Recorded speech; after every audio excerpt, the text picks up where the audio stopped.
All righty. Hello, everybody. Hi. Oh my gosh. Hi, everybody. Hi, Mo. Hi, Petra.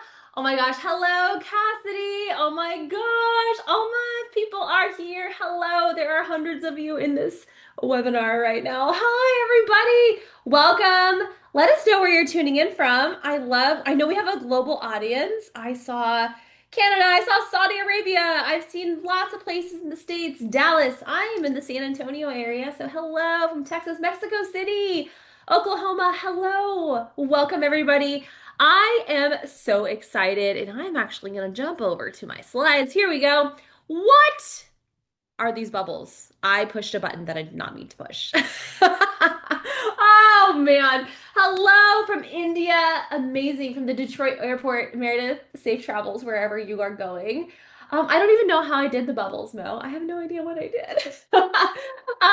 Amazing. Hi, everybody. I am so excited. We have a packed schedule today, okay? We have a lot to talk about.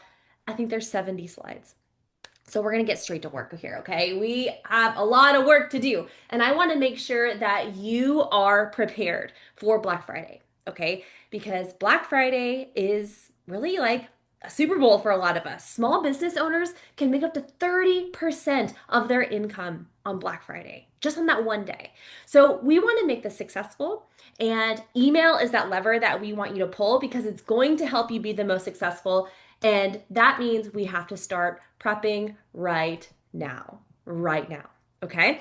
Couple of housekeeping items before we get started. Yes, this is recorded. Okay. This will be recorded. You can come back. You can watch it on your own pace, rewatch it. If you have to leave, go pick up the kids, come back, whatever it is, you will get a recording of this and it will be on our YouTube channel. We don't put it behind, it's not hidden or anything. It'll be out there. So you're welcome to watch it, share it with whoever you would like. Also, I am joined here with my two amazing colleagues, Petra and Aaron. Say hello to them. Everybody say hi to them in the chat. They are incredible, incredible teammates, incredible humans, incredible friends, and they are going to be answering your questions that you have that they can answer in a quick answer, right? Now, there will be Q&A at the end, assuming that we have time. So they are going to answer any question that you might have in the interim. However, they might flag your question for me at the end. We'll come back and talk through those. Now, y'all, sometimes there's like hundreds of questions. So please be patient. Know that it might take a little while to respond and know that your question also might be a duplicate. So you might not get an answer right away, and that's probably why. Now, if you want to ask a question, we ask you that you don't ask it in the chat. We want you to ask it in the Q&A box. So on your Zoom, go ahead and find, I think it's under, on mine, it's under more, but there's a Q&A box, and that is where you need to add your questions, okay? Excuse me. I am, no, I'm recovering from a cold. I have a cough drop in my mouth and caffeine and Dayquil and all the things. So I apologize. But we're gonna get through this and we're gonna do it great anyway. But make sure y'all answer any of those questions or ask any of those questions in the chat or not in the chat, in the Q&A section. Y'all, we're gonna get through this. Make sure you ask it in the Q&A section, not in the chat, so we don't lose sight of it. Okay. I do have my chat open though, so I will be watching you guys, and we're gonna go ahead and dive straight in. All right. We good? We ready? I'm gonna take a drink. I'll try not to have a coughing fit on you, but we're gonna do this. Okay, here we go. Now, hopefully no bubbles this time. There we go, no bubbles. So last year, I actually did this same masterclass. We talked about planning and for prep and make good profit for Black Friday, and it was good. And last year, we talked about in 2024, $10.8 billion was spent by consumers. $10.8 billion. Isn't that crazy? Well, guess what, guys? That's old news. That was last year's number. We went up by $1 billion this year. Black Friday season is the season for shoppers, and it's only getting more and more prominent. Now, one of the great marketing channels out there, there is a marketing company called Cinch out there that is really cool. They have some really cool data, and they did a survey this year and they were talking about what's changing in 2026. And they asked consumers, what is their best way to receive promotional messages? They're trying to buy, right? It's Black Friday season. I mean, has anybody here like ever done like ever like wanted to buy something, but you know Black Friday is coming, so you're waiting for it? Yeah, I know I do. I do that all the time. Like I'm waiting for those deals. I know it's coming, and so is your audience. Okay? You want to take advantage of this time because they are ready to buy. Now, Cinch did this survey and they asked what was the best way to receive promotional messages, and they could choose up to three. Email topped it at 77%. Y'all, that is crazy. And the next one following it is text messages at 31%. That is telling us that the majority of consumers are expecting promotional information in their emails when it comes to Black Friday. So, all that to say, if you want to have a successful Black Friday, email is going to be your ticket. We already know that email marketing is the best channel for ROI. $42 for every dollar spent, it blows the other channels out of the water. But if we want to be successful, we have to start now, okay? Yes, this is August. I know it's August. It's hot outside, but yes, I had a pumpkin coffee today because that's what happens and it's 100 degrees outside. But we have to start planning this now because our inboxes, our email marketing strategy is going to require a little bit of care leading up to Black Friday in order to be successful. Now, if you do these things that we're going to talk about today, we're going to talk about things that maybe aren't the most fun in the email marketing world, but I promise you, you will see incredible results. Results like these. Y'all, these are real receipts.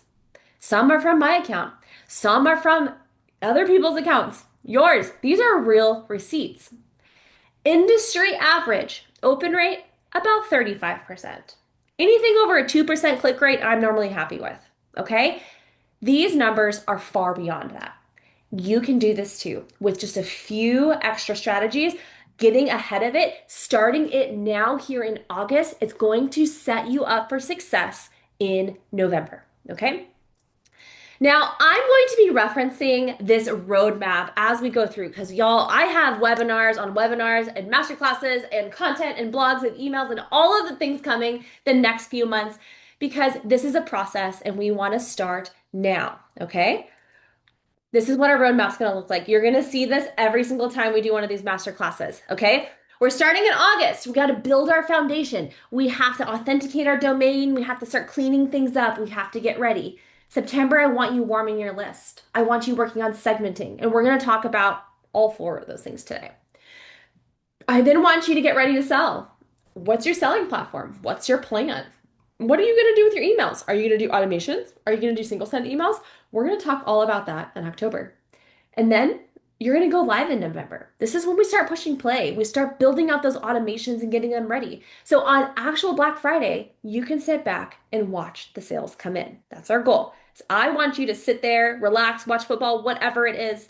You know, my favorite part of November is the canned cranberry that like looks like the can, you know what I mean, right? So that's what I want you to do. I want you to relax because you did all of the work to on-ramp yourself to a great season, okay?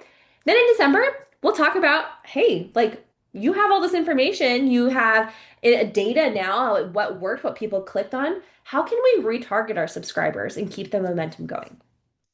Now, in this roadmap, we are here, okay? We are starting here. You guys are here. There are hundreds of you in this call right now. There are 1,700 of you registered because you guys know that the work starts now. And we're going to go through exactly how to do that. So the first thing that we're going to talk about is how to get your list ready, okay? This is my favorite topic. Those of you who have been here, those of you who've been here, you guys know I love email deliverability, and we're going to talk about that today. Now, in the past, if you've been in the email marketing space for a very long time, I have been sending emails for my business well over 10 years now. So I've been in it, and y'all, there were so many rules and like how many images you could use and what content there should be and like all of these things, right? And what we have learned, and we're going to talk more about this in September, but what we've learned is that a lot of that information isn't really what moves the needle anymore. That stuff's fine. And obviously you have like things like accessibility and searchability that you want to be worried about and making sure that your content is there for the right people in the right time and all of that good stuff.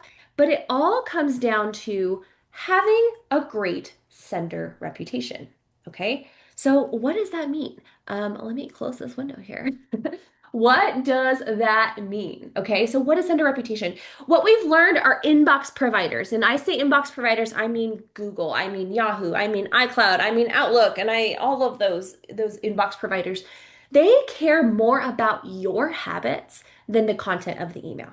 Okay? They care that you are doing the things that they've asked you to do, that you have good habits, that the people on your list want to be there, and that you are using the information that you have to send the right email. That's what they care about.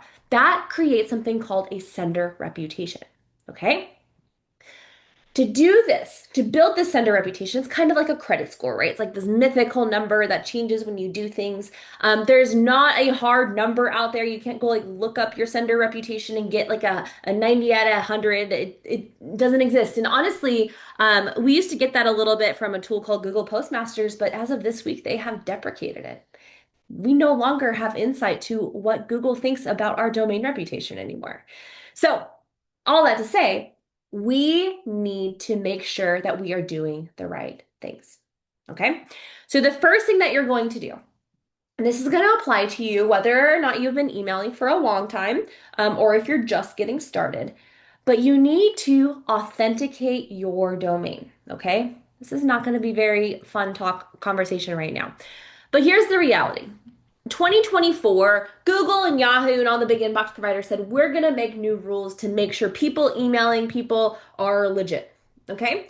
And they required these new records to be added to your email address that said you are who you say you are, that you're allowed to be sending from this address, and what to do if somebody pretends to be you. Okay. Those records are called DKIM, SPF, DMARC records. Okay. You might have seen those in like, ugh, like what is that, right? They're kind of weird and scary. But all that to say, when they implemented these rules, it kind of seemed like they were really focusing on the really big senders that were sending like hundreds of thousands of emails at a time. But over time, this is trickling down. Okay. They are cracking down on these requirements. Even if you're sending to a small audience, they are expecting you to be sending from a custom domain email. That means you do not end your email in at gmail.com or at yahoo.com or at iCloud. You end in your domain name. Okay. You go get one of those from Google, whatever you have to do to get that email address. You're going to go get that custom domain email and authenticate it. Okay. I'm going to show you how to do that. Okay. So here it is in Flodesk. Right here, you need to be sending from that custom domain email and make sure it's authenticated. So I'm going to show you guys real quick. I see some questions in the chat, like what do I do? How do I do that? So right here, here's my Flodesk account. This is my business Flodesk account, my real life account. Okay, I use it all the time. I am going to click over here. First, I have to go to email setup because this is where I have to set up my email address that I'm sending from. And when I set that up with a custom domain email address, it's automatically going to populate the domain setup tab with that domain right here. Okay. So this is where I am going to authenticate. Now, if you have done this before, it doesn't hurt to go check and make sure it's all still green. Okay. There is something called authentication drift where other things outside of our control can make that unauthenticate. So before you go through all this work that we're going to talk about today, I want you to go make sure everybody is green here. Okay. So right here, I'm all verified, I'm all green. If you're not verified, it'll say authenticate your domain. You can click on that and it will walk you through the steps. Or you can do it manually. If you ever need support, if it doesn't work for you, our support team is here to help you. Just email them at support@flodesk.com. Okay. Amanda, we're going to be talking about unengaged subscribers. This is going to be a big chunk of this next section. So stand by. Stand by. Okay. Let's talk about the next thing. Because remember, we're talking about getting our list ready. Okay. Now we're going to talk about cleaning your list. This one tends to get a little bit of resistance, but we're going to talk about it. Okay. Because here's the thing. I know you guys work really hard to get your subscribers. And if you've been in the email marketing world for more than 3 years, there's always been a focus on get more subscribers, right? Get your list to 10,000, get your list to 1,000, what all of these things, right? We're trying to get all these subscribers. However, the the times are changing, okay? It is not so much about how many subscribers you have, but instead the quality of the subscribers that you have, okay? Quality of your list matters more than quantity, and a smaller list that is engaged will always outperform a bigger list that doesn't engage. Hi, Nat. Hey. Hi, Nat. Everybody say happy birthday to Natalie. Yes, so we have to keep this in mind. Okay, guys, I know you worked really hard for your subscribers. I know that you got them, but we have to get rid of the people who are not engaging. Okay? They are not engaging. And what does engagement even mean? Okay. So when we say engagement, I'm talking about anybody that hasn't opened an email, clicked an email, signed up on a form, or purchased in a certain amount of time. Okay. These people are dead weight on your list. And I'll be super honest with you. A lot of you here that have been Flodesk users for a while, you have unlimited subscribers, right? You have unlimited subscribers. You don't have to worry about how many subscribers you have because you're not paying for them. Well, you know what, guys? That's great and all, but that has resulted in a lot of you not claiming your list because you're not paying for them, right? This needs a change. This is really, really important because let me explain it to you just kind of in like a story mode. So if I'm Google and you send an email to 1,000 people and only 100 of them open it, I see patterns as Google. I see patterns and I see that when somebody when this person sends an email, only 10% of people care to even open it. So it must not be very valuable, right? If only 10% of people want it, that's not valuable content. I'm going to shove it to a folder that's harder to see or to the spam folder, right? And Google has been in the camp of really not tolerating this anymore. I'll be super honest with you. Before they kind of had a little bit of a tolerance where you could do this for a while, I've seen it to where if you are sending to an unengaged audience more than twice, they are like bye and they are penalizing you right away. So let's say instead I send that same email only to the 100 people that are always engaging in my list. Yes, my list is smaller, but if I send it to the people that are engaged and all of those people open that email, Google sees the signals of like, oh my gosh, every time Dawn sends an email, everybody wants it. It must be important. That's how you show up in the inbox. I don't care what your subject line is. I don't care how pretty your email is. I don't care what the content is. They don't care. They care about your sending habits and what your audience does when you send emails. This is why we need to clean your list. Okay. There's two ways that you can clean your list. We're going to talk about both of them. Um, so when, so a couple of weeks ago, this was I already saw this talking about in the chat. We built an unengaged subscriber segment for you. Okay, this is a pre-built segment. People automatically come in and out of this segment, and what this segment does is it looks for anybody that has been on your list for at least 6 months, has gotten at least 6 emails from you. That's important. You have to send at least 6 emails, and then they didn't open or click any of them, or they didn't buy from you, or they didn't fill out a form. Nothing. They've done nothing. If you have people in this list, it's time to say goodbye for them to them. Okay. I'll be super honest with you. This list, I think, is very light on the requirements for who goes in there. I personally, when I'm cleaning my list, I'm a lot stricter. I'm like, not 6 months, 90 days, you're out of here. I don't need people on my list carrying it down because when that's happening, they are just preventing the people who want my emails from getting it. Okay? I have no tolerance. If they want to come back, they can resubscribe. Not a big deal. So you can use this unengaged subscriber segment. You might have some subscribers in there right now. I'll show you what to do with them here in a second. Or the other thing you can do is, oh, thanks. Engaged. Thanks. Thanks, Lori. Um, the other way to do this is to build your own filter that's maybe stricter because maybe you're somebody that emails every day or every week, and 6 months is a little bit too long for somebody to not be responding to you.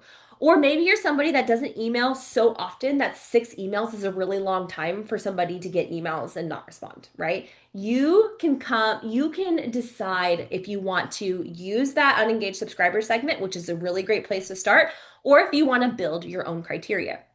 Now, when you build your own criteria, It's totally up to you how you want to build the criteria. Some people like to use open rates. Some people like to use clicks. Some people like to use when they signed up. It's totally up to you when you build those filters. There's also the opportunities, what's called the last activity field. I personally like using the last activity field because it accounts for everything from signups, from purchases to emails opened or clicked. All of those are included. However, it also includes any activity if you're uploading CSV files. So if you're somebody that is uploading CSV files into Flodesk, I would not use that last activity as your indicator of if they are actually being like having activity, because that actual process will count them as an activity moment. But if you don't use CVS uploads, have at it. Last activity is the way to go. Easy. You don't have to build out all the other filters. So let me show you how this works in Flodesk. And this is a video. Um, I am going to go to my audience, and I had to do a video, guys, because I had to block all my audience, right? So I'm going to click on filter. Now, I only care about active people, okay? If they're unsubscribed, like they're out of sight, out of mind, right? So for this example, I want to say, show me anybody that I have emailed more than once or more than 0 times. I've at least emailed once in the last 90 days. And then I also want you to show me who of those people didn't open any of those emails. Okay. Number of emails opened is equal to 0 in the last 90 days. So this filter is far stricter than the unengaged subscribers. So my unengaged subscribers, as you could see, had 1 person in it. Here, I believe I ended up with 98 results. So this is the group of people that I am going to do something with. I want to clean them up. Okay. So how do we clean them up? What do? We have a few options with these cold subscribers. We can archive them, which is new. Did not have that last year. Archiving them is the best thing to do here. It removes them from your active send list. It removes them from your active subscriber account. However, it is reversible. If you want to bring them back later, you definitely can. Totally up to you. It does not delete their data. It just simply removes them from your sending list. Okay. You can delete them. Also up to you. To delete them, you just push the delete button. Again, I'll show you how here in a second, but that removes all of their data from Flodesk completely. Now, if you get somebody that uses a bogus email address or something, totally fake, like hello@me.com or something like that, I normally delete those people. Those people are useless to me. They're not helpful, right? So I am going to go ahead and delete them. You also have the opportunity to unsubscribe them. So if somebody ever says like, hey, can you please unsubscribe me? You can do that yourself. However, if somebody is unsubscribed, they have to resubscribe themselves to be added back. You cannot reverse that action on your own. The other option, totally up to you. If you want to try to do something with them later on, that's up to you. I would not recommend it, especially before Black Friday. However, you can also just set them aside and exclude them in your sends. So you can put them into their own segment. I'll show you how to do that here in a second, and exclude them. So you really have a choice. The choice is totally yours.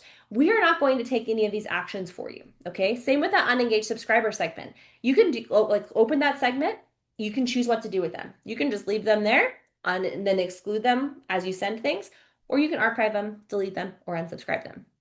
Now, my personal preference is to archive them, and I'm going to show you that right now. So here I'm back to my cold subscribers. So my 98 people, I'm going to click all 98 of them. And now when I select all of those by checking that checkbox, I have my delete, my unsubscribe, my archive button, and my add to segment button. Okay. If I want to set them aside, I can click that add to segment button, create a segment. If I want to archive them, click archive. It's going to ask me to confirm, and that's it. They move into archive mode. Now I can always go see my archive subscribers and unarchive them if I choose to, or if I made a mistake. That again is totally up to you. It is your choice. But we want to get rid of these people that are not engaging, because again, they are pulling you down. And in my situation here, I clean my list very regularly. This is something I do. So I only had 98 people to talk about here, but sometimes your number could be tens of thousands. Okay. And if you're sending to tens of thousands of people regularly who are not opening or engaging in your emails, you're doing nothing but sending signals to inboxes that your content is not valuable. We have to fix this before you can have a successful Black Friday. Because if you come out of nowhere and you start, just emailing all these people come Black Friday, you're just earning yourself a one-way ticket to the spam folder. And we don't want to do that. We want to do that for sure. Okay. Good question. I see a question that I want to address. There's a question about bot clicks. Now, bot clicks are very interesting because they're very nuanced depending on what platform it is. Is it a security? It's up to you if you want to remove somebody that to you is very obviously a bot click. I segment my subscribers by those who I believe are bot clicks, and I can show you how if we have time in the Q&A. However, some of those people might also engage after the fact. So it's really hard to decide, do you want to keep them? Or if you know somebody personally on that list, you can choose to keep them. It's really up to you. Lori, we're going to talk about that next. And no, I don't. Please don't send that email. I'll tell you why. Okay, so we've cleaned our list. We've gotten rid of the people to whatever criteria you've decided. Me, I send monthly. If they haven't engaged with me in 90 days, they're out. Okay. If you send daily, maybe that's 30 days. If you send less often, maybe that's 6 months. Whatever your threshold is, you decide. It's up to you. But the more strict you are, the better it will be. Okay. These people can always come back. You can always unarchive somebody. Okay. So don't stress. It's all about sending the right signals to the email platforms. Let's talk about warming your list. And we're going to spend some time here because this one is one of the harder ones. And I will tell you all very candidly that this is going to get easier soon. I don't know on a timeline, but today I'm going to teach you how to do it today and how I would do it if I were doing this today. And then hopefully soon we can make this even easier on in your world. Actually, yeah, we'll talk about that here in a minute. Okay. Okay, so warming your list. What does that mean? Okay. You warm your list by sending an engaging email to small segments of your audience, slowly increasing sending volume over time. Okay. Engaging email, slowly increasing volume over time. Okay. Now, a lot of people are like, Dawn, I don't have time for that. I promise you that you don't have like honestly, you can't afford not to do it. Really, because this is the most powerful piece to this puzzle. I have worked one-on-one with big members. I've done it to our own Flodesk account. I have done it to members who we have partners and members that we've interacted with in the community. I have built this into a formula that we are going to build into Flodesk here very shortly, and it works every single time. Okay. If you want to be successful, this is what we need to pay attention to. Okay. So, why? Because warming rebuilds our sender reputation, it rebuilds trust with inbox providers. Okay. By doing this, even if you've been emailing for a long time, maybe things aren't going so well, or you want to get even better. There's never a time when I would tell you not to warm. Okay. If you can, this is going to make things move. And I will show you real numbers here in a second. Okay. So to warm our list, the first thing that we need to do is start with an engaging email. Okay. This email needs to be engaging. It needs to be something, that they want to click on, that they want to open, that they want to interact with. This is the email that I used for my own warming in my business. Now, do not, please, do not send them an email that's titled, "Is this goodbye?" or "Do you want to stay on my list?" They're not going to engage with it. Those are like some of the worst performing emails that are out there. It needs to be engaging. You need them to be excited. Maybe it's first dibs to a new freebie that you haven't released to the public yet. To me, it was I restarted my newsletter after a 2-year hiatus. Okay. You have to give them something that they are excited about. They will not be excited about a message saying, "Hi, do you still want to be on my email list?" Don't do it.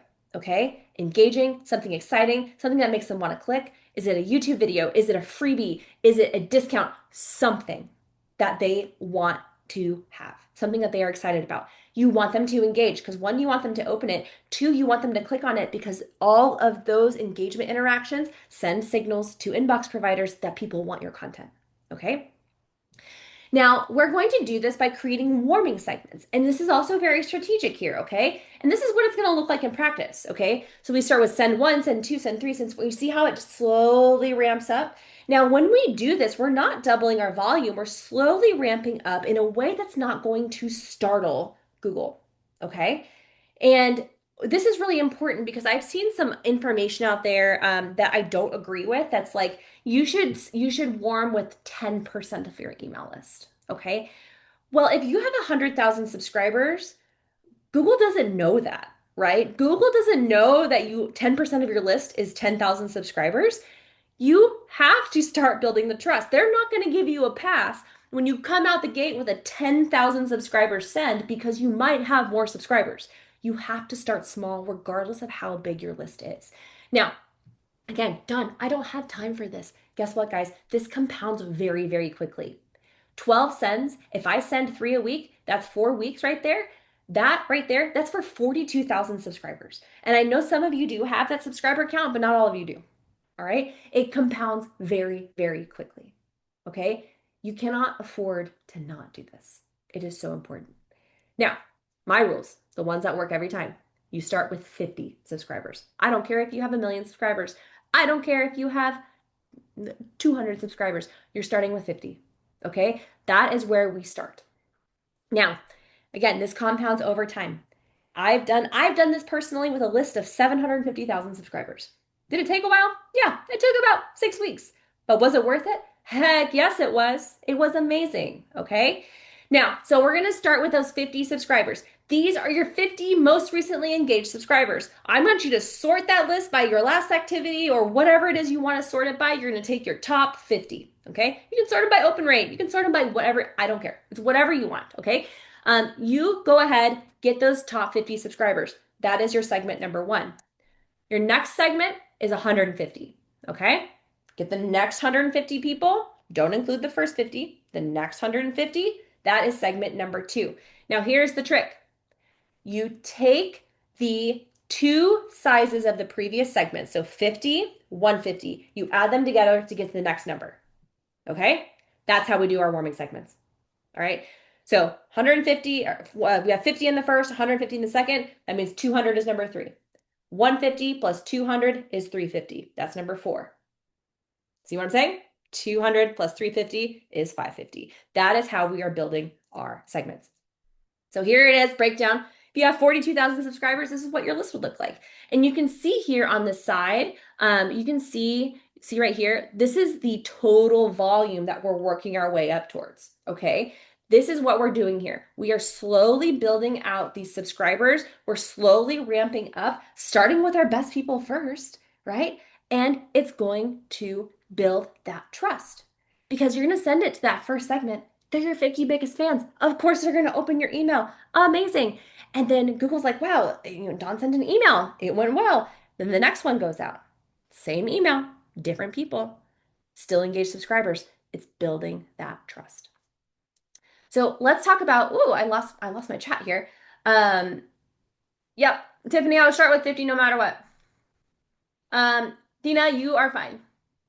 Yeah, Dina, you can do it. I would do it in a small. You can make it even smaller than 50 if you want to. Dean, increment by 50. Hold on, guys. I'm going to pause this. No, you don't increment by 50. You increment by the two last segments added together. If you do it by 50, you will be here forever. Okay, make sure that's really clear. Okay, perfect. Good. I'll get there, Amy. Okay, so coming back, how do I make these segments? Okay, so I'm going to go to my audience tab, okay? I only want my active subscribers. I've already cleaned the cold people off my list, right? So I'm going to go to active subscribers, and then I'm going to get all of my active subscribers. So you can see here I have about 1,200 of them, okay? I'm going to sort this list by last activity. I clicked on that to sort it. And then I'm going to come down here to the bottom and change it to show 50, okay? We have multiples of 50, so this makes it easy. I'm then going to select all 50 on this page. I'm going to add them to a segment. There we go.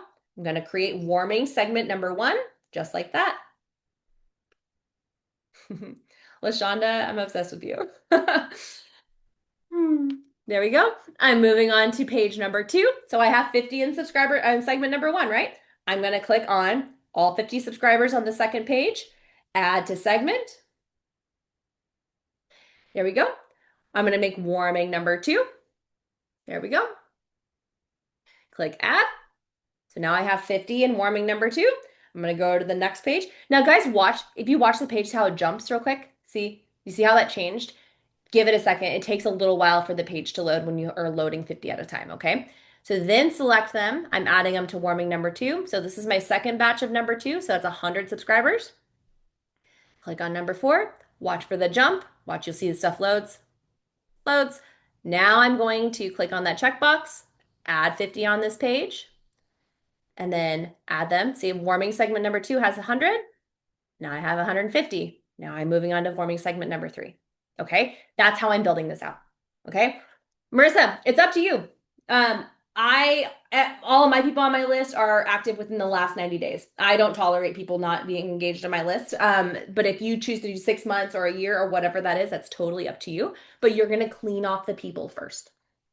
Okay, segments and math. Yeah, got it, got it, got it. So Stacy, you asked like, why wouldn't I just do this all at once? Because we cannot. So we want to build trust signals with our inbox providers by starting small and having really successful small emails and slowly ramping up our volume. We're signaling to Google and Yahoo that people want our emails. If I just send one big batch out the gate, one, if I haven't sent that volume in a while, that alone is going to spook the inbox providers. We cannot spike our volume. Okay, this is very important. Inbox providers do not like surprises. They don't want you to surprise them with triple the amount of volume that you normally send. They will not tolerate you disappearing for 6 months and then coming back like nothing ever happened. That is not what we're doing. And this is why this is so important to talk about this, because Black Friday comes around. We're all small business owners. We're busy, right? I know a lot of you in here have not been emailing your list very consistently. Okay. Hi, that was me too. Okay. Now, what happens is Black Friday rolls around. It's like the week before Black Friday, and us small business owners go, oh, wait, I have an email list. I should send an email about my deal. And then you blast your email list that you haven't emailed all year, and Google sees you and they're like, oh, like, who is this person? Instant jail, straight to jail.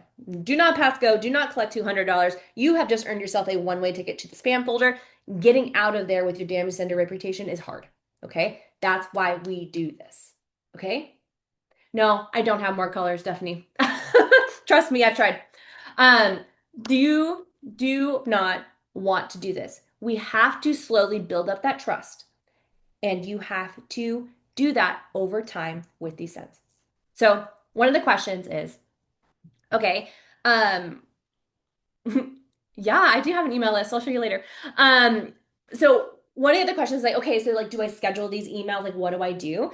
Yes, you're going to schedule these emails 48 to 70 hours, 48 to 72 hours apart, but I want you to monitor them. Okay. Very important. I do not want you just to set and forget and just like hope for the best. Like, bye, good luck, Flodesk.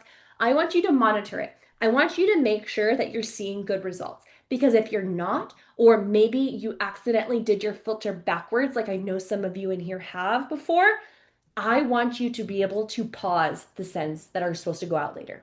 Okay? I don't want you to send and forget it. Make sure you keep an eye on it. Okay? Now, yes, Megan, they are all getting the same question, the same email, and let's go do it together, okay? So here's how this works, okay? Again, real life scenarios here. So I built a warming email because these senders, because these groups of segments do not have the same people on them. I'm going to use the same email. When you build this engaging email, you want to make sure it's not time sensitive, right? Like, don't give them something that's like for Friday, like, and somebody's going to get it 2 weeks later. You want to make sure that it's not a time sensitive email. Okay, so I created one right here. I'm going to go ahead and come in here. So I want to send this to warming segment number 1. I'm going to click on continue and next. There we go. So I have it already included. If I didn't have it included, I'd click add segments, include, and I would say warming number 1.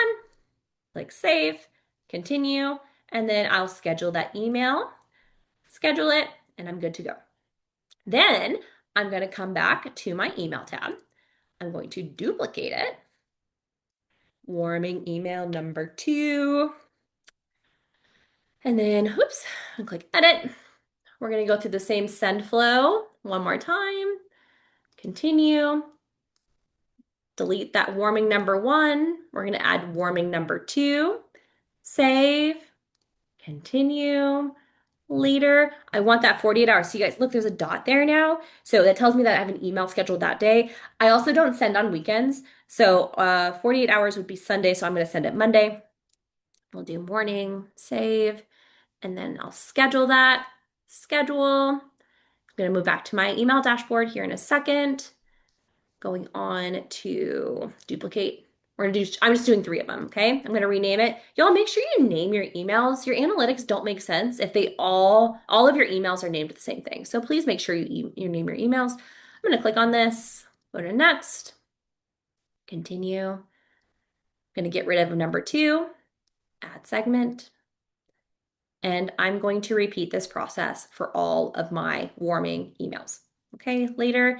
So there's that other dot, 31st. So I'm going to do 72 hours, which is the second. Best time for morning, save, schedule, and so on. Okay.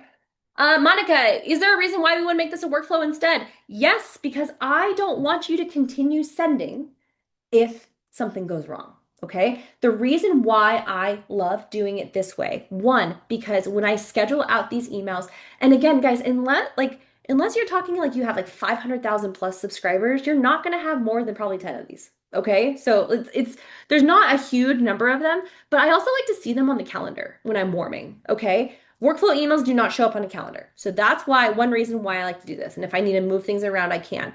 2, I always recommend doing warming emails as a single send because I want you to monitor them. Sometimes when we build things into workflow, they turn into, I don't know what's going on, I have no idea, and I want you to have eyes and visibility on it, okay? Because here's the thing is as you are sending, you're slowly going to less and less engaged subscribers over time. So you might hit a point where maybe you want to stop. Like it's not safe to keep going, and I want you to be able to do that very quickly, okay?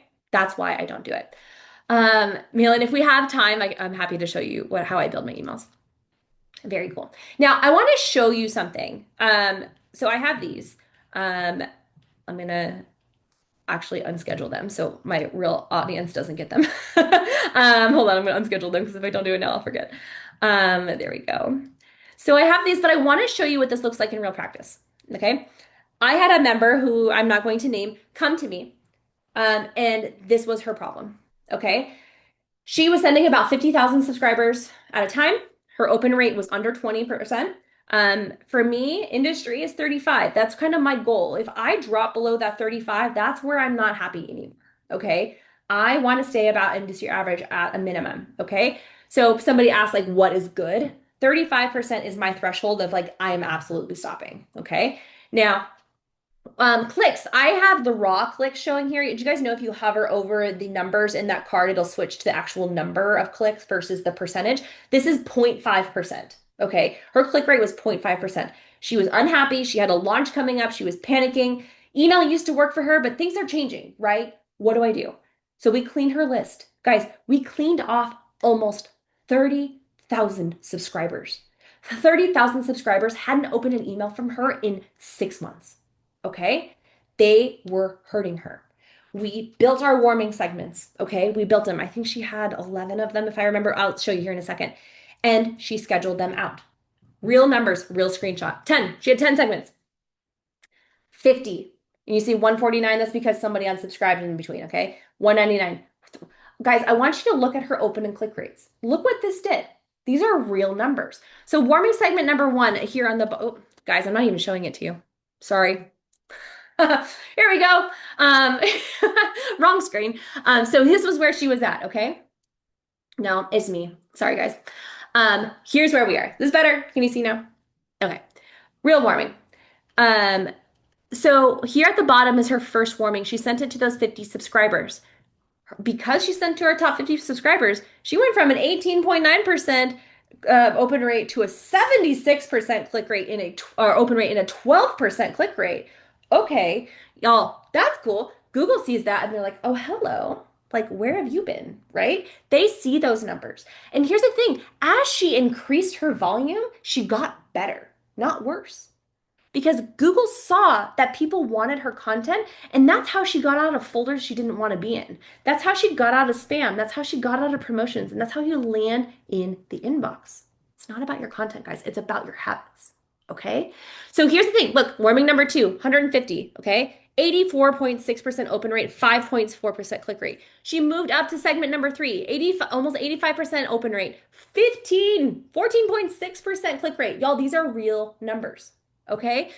We got into the 90s. Y'all, this is crazy. Even though she was sending 1,500 subscribers, you see how this works? You see? Now, as we get to those bigger warming segments, things are going to, of course, taper down because they are colder subscribers. They are not people that have historically engaged as quickly or as recently, right? So we expect it to go down a little bit, but still, y'all, 66 or 61.6% is still double industry standard.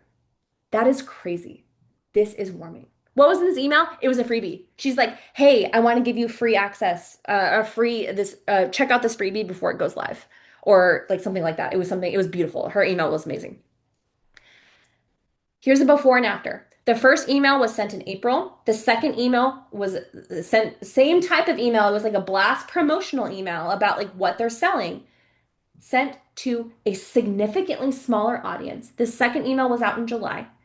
Yes, she sent it to 30,000 fewer people. Her open rates were higher. Yes. Vanity metric, sure. But her clicks, her actual clicks doubled. She got 600 clicks out of that smaller email. This is why we need to warm our list. Okay? This is real. And we're not talking vanity metrics. We're not talking about these just these percentages. We're talking about real actual clicks. That is over 300 more people that clicked on something to purchase, right? That is powerful. That's why we want to do this. So the question I get is, do I really need to warm my list? Do I really need to do this? And the answer is yes. Okay, you have to do it. I'm sorry. This is the one thing that you just can't afford to do. You can't afford not to do at this point. Okay, that's why we start this in August. This does take a little while. I want you to start now, so you build up that momentum now. So when Black Friday comes around, you're smooth sailing. You got this plan going. Everything is good to go. You've already warmed. You have your active people, and you can continue to build from there. So when do I warm my domain? Okay, so when you need to warm your domain, you must warm your domain if you've moved platforms. Okay, we see this a lot. People move from one platform to another. They move off of Flodesk, they move onto Flodesk. They don't warm up, and Google is like, "Who are you? Where did you come from?" Because it's new technology in the background, and they start penalizing you right out the gate. You have to warm your list when you move platforms. If you've authenticated a new domain, you need to warm that new domain. Very important. If you haven't emailed somebody in the last 6 weeks, guys, this is where people get trouble on Black Friday. Black Friday is not the time that, oh, I have an email list, I'll go take advantage of it. You need to keep your list warm. If you haven't emailed in about 6 weeks, your domain starts to go cold. You have to warm it back up if you want to start sending again. You also want to do this if you want to increase your send volume. We're going to talk about increasing our send volume closer to Black Friday, but if you plan on emailing more than you are currently now, we need to warm up and build those good signals right now. Okay? You should also warm your domain if you want better results. Okay? Yes, I think your 35% open rate is great, but I know it can be way better. I see it all the time. Okay? Once you have warmed your list, I want you to stay consistent and send a weekly email leading up to Black Friday. We'll talk about what that looks like if you want to send more than one email in Black Friday week in a future webinar, but I want you to stay consistent. Whether it's a newsletter, whether it's a story, something, I want you to stay consistent with your emailing once you've done this hard work. Okay, guys, I told you there's a lot of stuff to talk about today. And we're going to move quickly through this last 10 minutes here. Now, the next question is, or the next piece is segmentation, okay? This was its own webinar earlier this year, so we can talk about this all day as well. But the success, the magic of email marketing comes from segmentation, okay? in social media platforms on your website, you can't say like, oh, if this person's a mom, send this. But if this person is has a high school senior as a child, like, like we can do different things in email that you can't do in other platforms. And that's why it's so powerful. So, what is a segment? A segment is a way that you can divide your email list into smaller, more targeted groups so you can send personalized and relevant content. Now, reading in Cinch's Black Friday, like what they expect this year, this is no longer a nice to have. People who are receiving emails from you do not want generic blast emails that are not relevant to them. They expect to see content that is valuable to them. Okay. So let me show you a little bit about how segments work here in Flodesk. Many of you know my amazing friend Laylee. This is Laylee. Hi, Laylee. We love you, Laylee. Now, Laylee is one of my subscribers, but because I have many segments and I am tracking things that she's clicking, what she's signed up for, where I've met her in person, what she's interested in, Laylee has multiple segments that she's in, okay? She's in my newsletter. I know she's interested in education. I know she's an educator. I know she's an iPhone user. I know that she's opted in for this thing. I know that her quiz result was this. This is how I am categorizing my audience so I can send her the right message. Okay? Here's an example. I know Laylee has an iPhone. Okay? I talk about technology news. If something about Android phones having a security problem is something I want to send an email about, do you know who I'm not sending it to? The iPhone users. Okay? I know Laylee's an iPhone user. I know that content's not relevant to her. So I'm going to make sure to not include her in that email. Okay? That's how I'm using my segments, right? So the secret isn't to sending more emails, it's just sending smarter. Okay, we're trying to send smarter emails that make sense so they don't tune out. Especially Black Friday, y'all. You will see a dip on Black Friday. Okay, your numbers, no matter how great they are, they're going to dip because everybody is in just underwater inbox, right? All of our inboxes just get crazy. Okay, but you want your content to be relevant. You want them to seek it out because they know that your content is going to be valuable to them because you know them and you're sending them the right thing. Now, we're going to have a whole webinar on this next month, the email marketing trends report. Shout out to Lauren if you're on this call. Lauren, say hi if you're here. Lauren spearheaded this incredible effort. It was a labor of love and data polls, but we released the email marketing trends report and we analyzed billions of emails, billion with a B, and we debunked some myths. Now, you can go download this report. There's the URL, but we will be talking about this more in September and going down all of the things. But the piece of this I want to bring to you is the segmentation piece. Okay? Members who sent to segments versus their whole list saw 4 times the opens and 3 times the clicks. Okay? 4 times the opens and 3 times the clicks. That email blast, we used to talk about send an email blast. That's not a thing anymore. You should not be sending that email blast. I want you to send the right message to the right person. That's how you're going to win with your content. Okay? Now, here's an example just to show you what it looks like in Flodesk land. Okay? So I have an email here. It's for email templates for designers. Okay? Specifically for designers. Oh, hi, Lauren. Everybody, cheers for Lauren. She's amazing. Now, this right here, I wanted to send this only to the people that I know are designers, okay? So I'm including the designer segment. I'm excluding anybody that has already bought this stuff. I don't want to send an email telling people that they should buy it. Here's a discount when they've already bought it from me. That's a very quick way to get yourself unengaged, unsubscribed, marked as spam, okay? We don't want to do that. No, Denise, do those newsletters. Do those newsletters. To me, I have a newsletter sign up. Newsletters people sign up for. I don't send a newsletter to everybody on my list. I only send my newsletter to the people who have specifically signed up for my newsletter. Does that answer your question, Denise? Okay. So when you're sending the right message to the right person, you're offering value to people who actually want it, okay? So how do we do this in Flodesk? And guys, I'm moving very quickly because I have 6 minutes, okay? So there's multiple ways to do this. Now, all of your forms that you have, there is an add-on that you can add a question, okay? Let's jump over to Flodesk. If I go to my forms, okay? I'm going to go to a form that doesn't have one right here. Any form that you build in Flodesk, if you click on the background, there's a toggle right here for form preferences. Okay? You can ask them, Denise, do you also want to be on my newsletter? If they do, so um, what are you interested in? I can say oops, your monthly newsletter. And if they click on that segment or that checkbox, I'm going to segment them into opt-in newsletter, just like that. Okay? Yep, it puts them in the segments and they can add multiples. Okay, so it's not just one. They can select more than one. So I'll even show you a way that I do this. So this is even my newsletter landing page. Tell me about you. I'm a B2B type business. I support other creatives. Are you a photographer? Are you a designer? Because if I'm going to a photography conference, I don't want to invite the designers. I just want to invite the photographers. Okay, that right here is these form preferences. Click on the background, toggle it on. All of your segments are right there. Okay, so moving on. Um, so that's one way to segment your audience.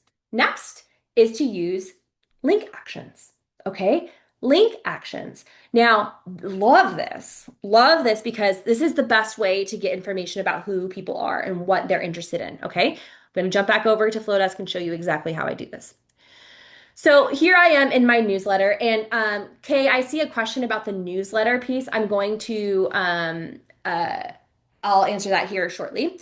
Now, here in this newsletter, so I this was a newsletter from a few months back, but I talked about like what's coming on Mac. I talked about ChatGPT, and I asked um, so iPhone Pro, so like right here. So I added like a pro tip, for example. If you have an iPhone 15 Pro, you can set your action button to do whatever you want. So on this link, it takes them to an Apple like support article. But do you guys see this little lightning bolt right here? If they click on that link, I am segmenting them to iPhone user, because why are they clicking on iPhone links if they're not an iPhone user? And also that they're interested in iOS tips. Okay. You can add those actions to these things. Now, also at the bottom of my email, I have this little, you're getting this newsletter because you're subscribed to Tech Savvy Creative. If you don't want to receive our newsletter, click here and I will make sure you don't get it again. Okay? So if they click there, I just send them to a page on my website that says, thanks, I've updated your preferences, but here's that link action.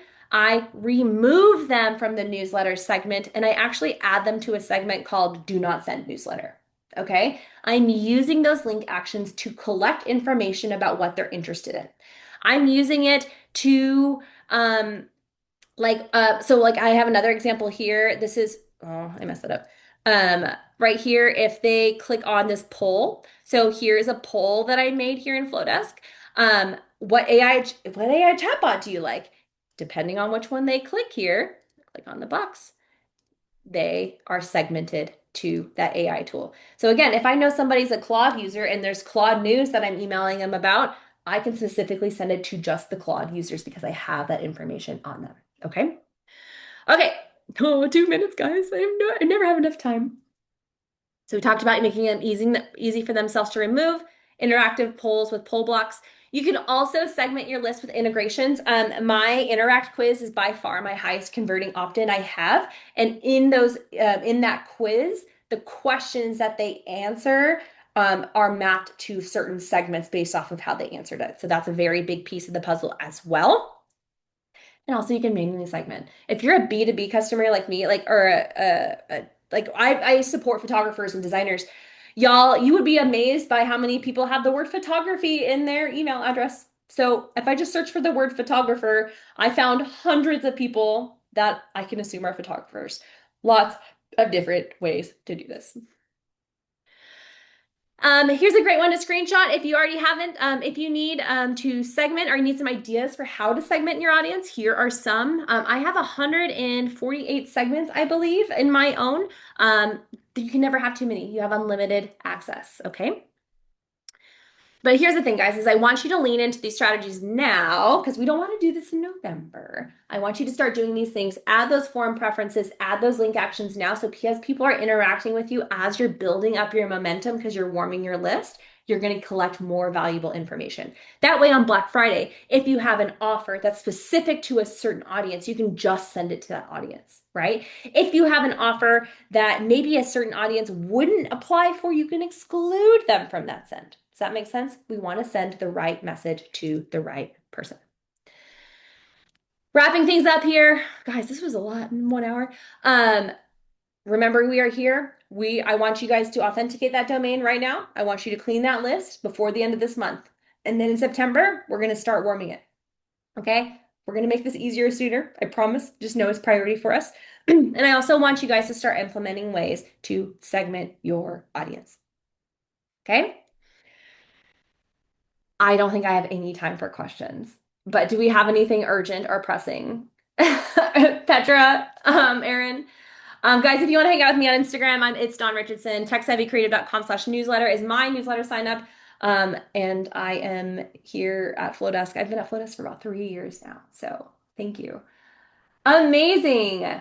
Template session. Ooh, I like that one. We can talk about templates. Yeah, templates. Things are brewing here for sure. Cool. Yes, I'll go back to the list, Deborah. Amazing, guys. Okay, we are officially overtime. But thank y'all so much. Oh, Monica, let me answer your question real quick. If you guys have to hop, please do. We're sending the same list of 50 first email and the same email to the next 150. Do we care that they are all getting the same email?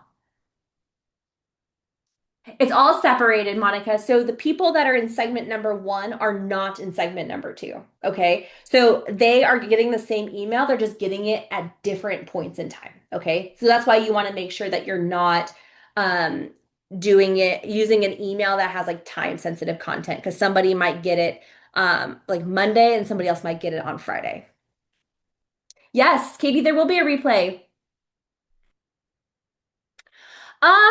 Favorite, that's a really good question. We did not study that on our marketing trends. Lauren, if you're still here, can we take note of that?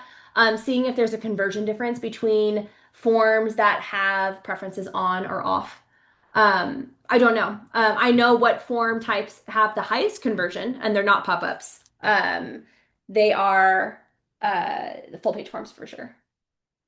Amazing. Okay. Yeah, no, favorite. I would keep them. I would keep them for sure. I have form preferences on all of mine. I just don't know if they impact conversion rate. Cool. Amazing. All right, y'all. Okay, hold on, Ashley. Y'all, if you have to jump, I know we're over time, but I'm gonna make sure we get some time for questions. If I'm migrating to a list that has not been nurtured in a while, could I create a form like this to invite to my new list? But do I do it in batches so as not to no flag to the providers? Yeah, actually, if you have like a really dead list, like a couple of years, like I would simply just on your old platform, if you still have your old platform, I would email them and be like, hey, if you want to join my new one, here it is. Um, Also, like if you want to like do it very slowly in small batches, you can do it, but very, very cautiously. A dead list is a very dead list. Sometimes it's really hard to revive them after being dead for so long. But if you have a form and they are opting in, typically that trickle is not enough to startle. I guess it really depends on how many we're talking about. Are we talking about 100,000 people? Are we talking about 1,000 people? Yeah, super dead. Okay. Tandy, yes, it was. So sorry about that. 3,000. Yeah, actually, I would send them the form to sign up. But that number isn't I would call risky that a form would trigger the cackles from a volume perspective. For the warming segment, are we making these segments all in one day or do we make segment one? Kaylana, I'm sorry if I butchered your name. I would make them all in one batch. It gets too complicated when you have to start excluding people who are in other segments. I would just sit there and do it. But again, we hope to make this much easier for you soon.